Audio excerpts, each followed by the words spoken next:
Random UK Prime Minister of the Week, number 25, John Russell, the last Whig. Hello everyone and how are you? Welcome to the latest episode of Random UK Prime Minister of the Week by Long History.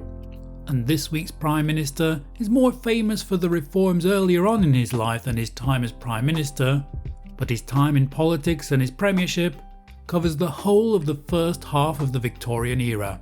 He's also known as the last Whig Prime Minister, the Whigs being one of the political groupings in the very earliest days of British party politics. Here on Random UK Prime Minister of the Week, each week we like to literally take a Prime Minister at random and then ask a series of questions such as what was this person like, how did they get into office, and what were their main achievements. And along the way we paint a little picture of the times. So if you like the sound of that, please don't forget to subscribe before you move on, or follow Long History in any way you can to be informed of future episodes. And we've also already created many episodes, so feel free to explore your podcast provider or to visit longhistory.net, that's Long History all one word, where all our episodes are gathered together along with our other series here on Long History. So here we go with Random UK Prime Minister of the Week, number 25, John Russell, the last Whig. John Russell, variously known as Lord John Russell and the first Earl Russell, was 85 years old when he died, and perhaps that's not an extraordinarily long life in recent terms, but only two other 19th century Prime Ministers lived longer lives. Those were William Gladstone and Henry Addington.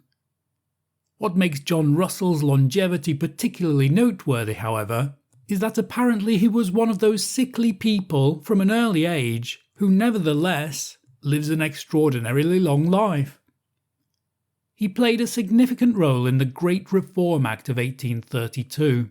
Now, if you've listened to any other early episodes of Random UK Prime Minister of the Week, you'll know what that is. It's when the voting system was expanded to include people other than just the aristocrats and landed gentry.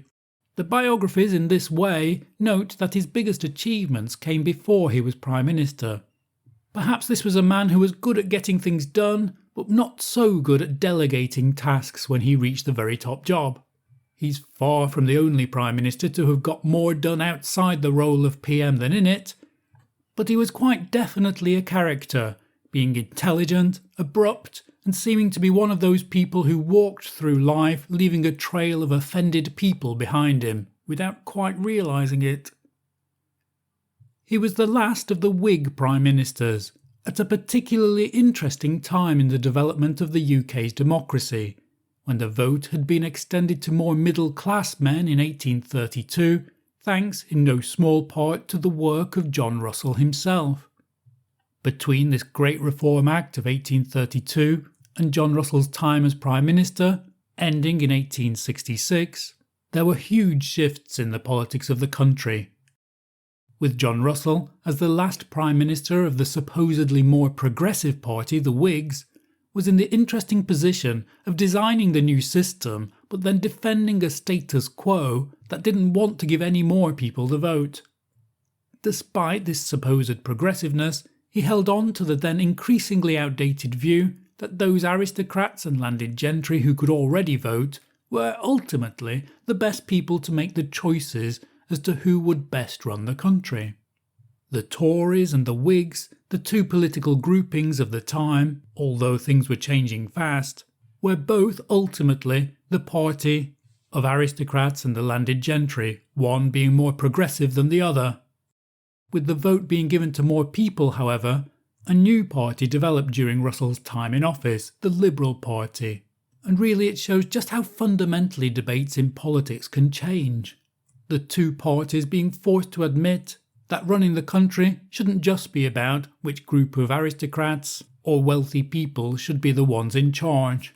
20 years after that Great Reform Act, John Russell himself had come to the opinion that even more reform was needed. Working class men were given the vote in 1867. The poor should be able to vote? Who could conceive of such a thing? Well, certainly not John Russell in the earlier part of his life. What was John Russell like? John Russell was apparently very short, due to an illness in his early youth. He's often talked about in terms of doing things despite his poor health. He travelled Europe in his early youth, for example, despite his sickliness. He's been described as unsociable and lacking any instincts for what today might be called public relations. He was a confident but an introverted man. In turn, this meant that his government, when he was Prime Minister, was constantly under attack, not least because he was felt to be ignoring the needs of ordinary people. Attacks that would eventually lead to the disappearance of the Whig Party altogether, as it evolved into this new Liberal Party. Charles Dickens dedicated his book A Tale of Two Cities to him, and although the biographers point out that he had a high self-regard and sometimes lacked tact, in terms of his personality also, it's not difficult for biographers to point out some good qualities. They say he was talented and a good, kind man. What was the historical background? Many Victorian Prime Ministers were in the office more than once, with Gladstone in particular taking the top job in 4 separate decades on 4 occasions. Russell, in this regard, is also superlative, having been Prime Minister during 2 periods, for a reasonably lengthy total of 9 years over 3 decades, from the mid-1840s to the mid-1860s. Ireland was the big issue during those decades. The Corn Laws were repealed by Russell's predecessor Robert Peel. These laws had worsened the potato famine which was raging in Ireland just as Russell first took up his premiership. This was what he had to deal with when he took up the job. And his attempts to deal with the famine apparently flopped badly due to bad administration.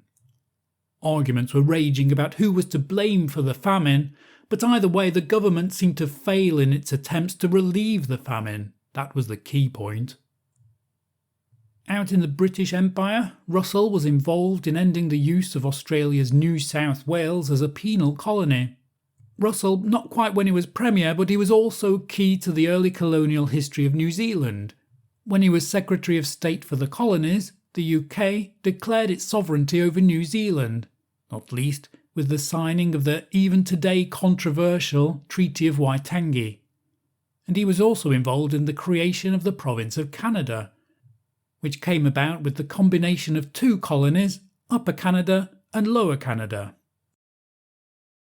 What were some events in the UK at the time? The issues of the day, as well as Ireland of course, involved the fallout from the 1832 Reform Act, when many more men had been given the vote and politics as a result began to realign. Both of the main political parties, the Tories and the Whigs, would undergo significant evolutions during these decades into the Conservatives and the Liberals, as we'll see. The Industrial Revolution and the corresponding boom in urban living were underway during these decades, with Russell responding by attempting to limit the number of hours worked in factories and by reforming the education system. What was happening over in the US at the time? Well, Russell's premiership coincided with the terms of 4 presidents: James K. Polk, Zachary Taylor, Millard Fillmore. Those were all in his first premiership, and then Andrew Johnson in his second premiership. Iowa, Wisconsin and California all joined the Union during Russell's time in office. Now, of course, these were tumultuous times in America, but although the American Civil War happened while Russell was a politician, he wasn't Prime Minister at the time. Who could vote when John Russell was Prime Minister? Well, we've already mentioned the 2 important years here, 1832 and 1867. John Russell himself was responsible for the Reform Act of 1832, or at least had a big part in it, and although he does seem to have had a hand in the implementation of the Second Reform Act, by that time fundamental changes had happened in the party system. And so this Second Reform Act was actually pushed through by what was supposedly the less progressive party, the Conservative Party, and this was under Prime Minister Benjamin Disraeli. Apparently, Russell didn't support the idea of a secret ballot. Because the vote was only limited to a few people, he felt that people who did have the right to vote should make it their public duty to inform people who they were voting for, to show that they were making the best decision for the country. What was John Russell's background? It's perhaps unsurprising that many Prime Ministers have been born in London, that's 18 in total, but it's also surprising to scratch beneath the surface of those numbers to find that 4 Prime Ministers, including John Russell, were born in Mayfair, which is a very specific bit of London and one of the plushest areas of the capital. He was born the 3rd son of the Duke of Bedford in an aristocratic family with a long Whig political background. But as we've said, he was beset with illness from an early age, and due to his ill health he was primarily educated by tutors before going on to Edinburgh University. His passions involved the arts, particularly writing fiction and history. He did publish a number of books. He became an MP aged 21 in 1813, so he already had almost 2 decades in politics by the time he was asked to take part in the committee that would put together the radical proposals to reform the voting system, which led to that 1832 Great Reform Act. Before he was Prime Minister, he also helped with reforms of the education system, the law system, and the government's relationship with the Irish. How did John Russell become Prime Minister? Robert Peel was the reformist Tory Prime Minister, as that party was evolving into the Conservative Party in the 1840s. He pushed through the repeal of the Corn Laws in 1846 in order to help with the potato famine that was devastating Ireland. However, he only managed to push this change through with the support of the opposition Whig Party. Now, when a Prime Minister has to use the opposition votes in order to make any changes, it can automatically spell disaster for the Prime Minister. And this indeed did mean that Peel's government fell, and supporters of Peel all but at that moment split from the rest of the Conservative Party. At the time they were called the Peelites, and they did eventually move over and join the Whigs to form the Liberal Party, along with supporters of more independence for Ireland. When Peel's government fell, the opposition, with Russell at its head, replaced him. However, it was a minority government, so a general election was held in 1847, but it didn't prove very decisive, and so Russell would stay as Prime Minister at the head of a minority government. This meant he didn't have enough votes to push through changes without the support of the opposition, and it's always a rather difficult position for any government. In turn, this was why Russell was forced to reach out to those Peelites and those Irish supporters, and this was the coalition that would eventually evolve into the Liberals. At the time, however, it was said that his government lacked decisiveness. What were Russell's biggest achievements as Prime Minister? We've already explained his main achievements in politics, particularly his work on that Great Reform Act.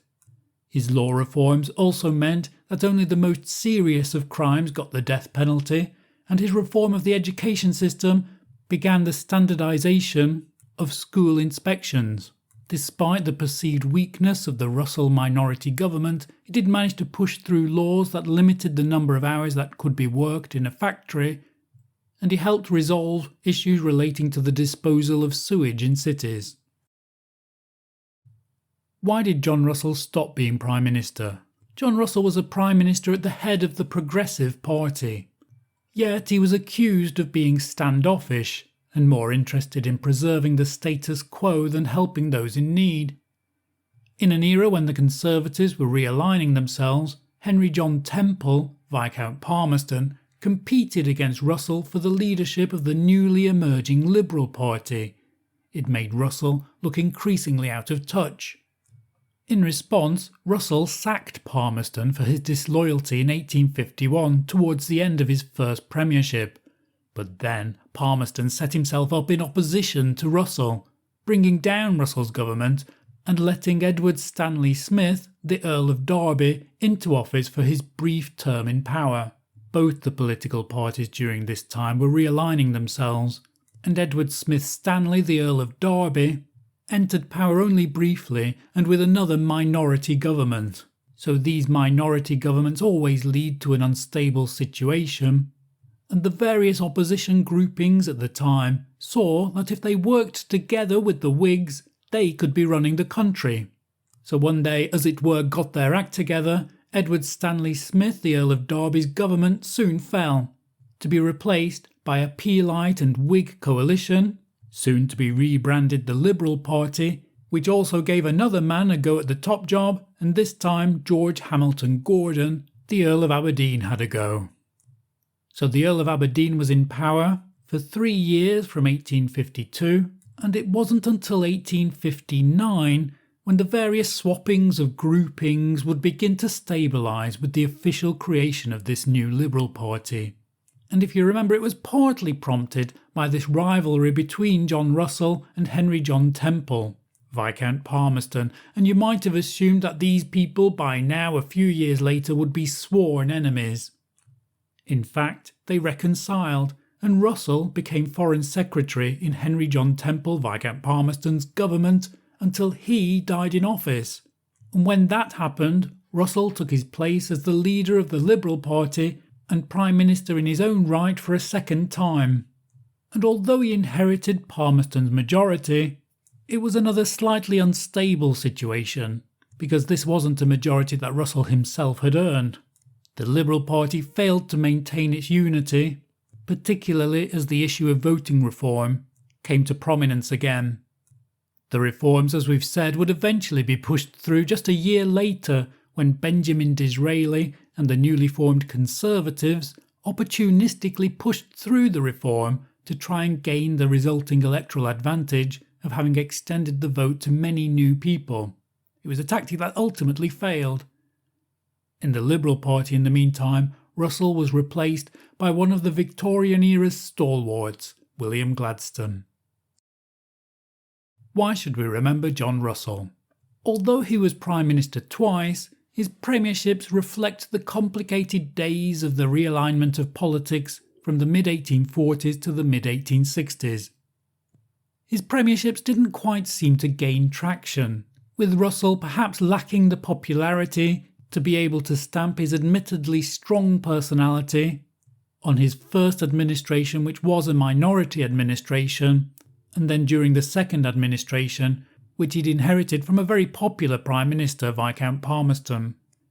It's interesting, however, that it's his help with the Great Reform Act of 1832 that brought about this unstable situation. It can be said that Russell laid the foundations for the future political parties and brought about their existence with these reforms. Many people could be blamed for the botched response to the Irish potato famine in the meantime, but he was the man in charge at the time. So looked at from one angle, he can be seen as a great reformer. The Great Reform Act transformed the country, but he can't actually be said to be a great reforming Prime Minister. Other than that, John Russell is remembered as the last leader of the Whigs and one of the first of the Liberals. Thank you for making it to this point of Random UK Prime Minister of the Week. A strange detail about John Russell is that when he was Prime Minister he never seemed to be at the centre of things. Robert Peel, for example, reformed the Corn Laws that placed him at the centre, metaphorically of course, of the potato famine and attempts to resolve it. But other issues of the time, such as the Crimean War and the Indian Mutiny, also known as the First War for Indian Independence, happened around those years but didn't happen when Russell was Prime Minister. He seemed to avoid all those issues. If you've enjoyed this episode, please don't forget to give it a like before you move on. Have you subscribed to Long History and Random UK Prime Minister of the Week yet? If so, please do. And please share this episode if you think it will be of interest to anyone. Your help's always much appreciated in this regard. Thank you everyone for listening to Random UK Prime Minister of the Week, number 25, John Russell, the last Whig. Goodbye.